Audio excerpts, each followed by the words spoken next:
Hey Brian, I'm going to show you how I make my pour over. Alright, so we got the basic ingredients. Got a scale, I got a electric boiling kettle, my grinder, pour over cone, that's what this is. It's got holes in the bottom, and that's the cone. Filter, I like the non-bleach filters, and of course, coffee. Elefante, the most rare madcap bean. First, I start off by boiling my water, which I just got done boiling. It's got this nifty little switch on the side that I'll turn back on when I need it to. Anyways, first I'm going to fold over the corners of my filter where the seam meets the regular part. Get a little closer so you can see. And you can actually do this with a regular coffee pot if you want. It delays the water a little bit, so it brews a little bit more fuller. You actually might want to start doing that now if you do want it to be a little bit more caffeinated. And if it doesn't overflow, cool. If it does overflow, you might not be able to do it in your coffee maker. I know everyone's different. Alright, so after the water is hot, which it is now, the first thing I'm going to do is I'm going to brew this into a clear cup. Maybe not. Alright, so I'm going to brew it into my Guido's coffee cup. So I'm going to take this, and this is going to warm up my cone. It's going to moisten the filter, and it's also going to get rid of some of that papery taste from the filter. So we can set that off to the side. The next step is measure out my beans. If you measure weight-wise or with like a scoop, doesn't matter. Just whatever's most accurate. Usually it's weighing it out, but a scoop can be just as accurate.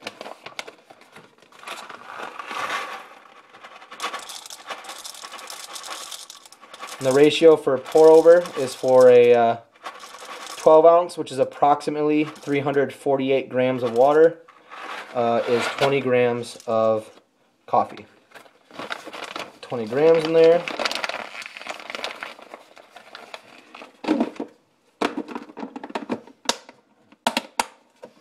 Alright, so this water pretty much, once I turn that switch back on, is going to take less than 10 seconds to get back to where I need it to be. So, I'm going to grind the beans.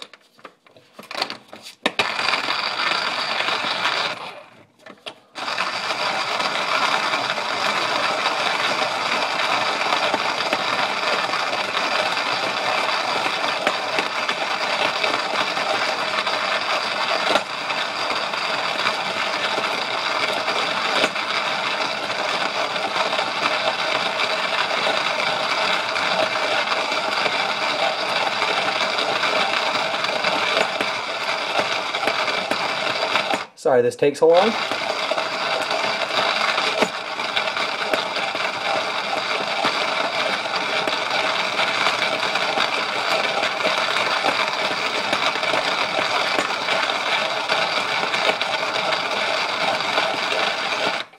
takes a little longer to grind this because the beans have to be finer than auto drip, but a little coarser than espresso. So, kind of in between espresso and auto drip.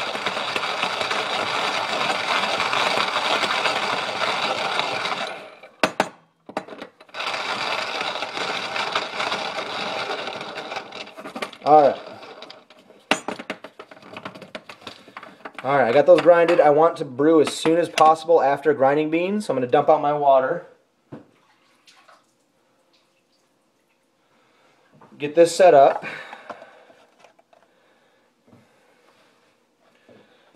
Put the beans in there.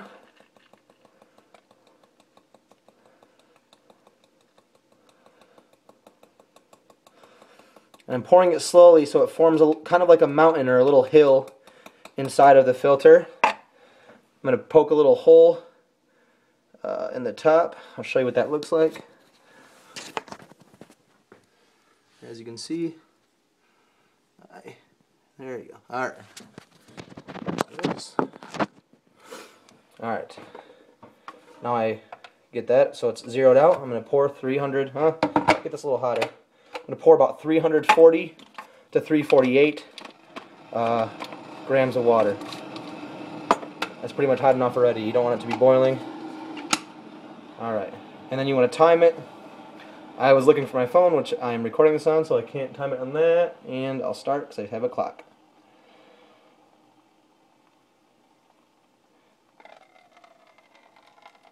Alright, add about 60 grams of water, and it's going to just brew. See the bubbles forming, the gases are escaping. I'm going to let that sit there for about 30 seconds. Then I'll pour the rest of the water.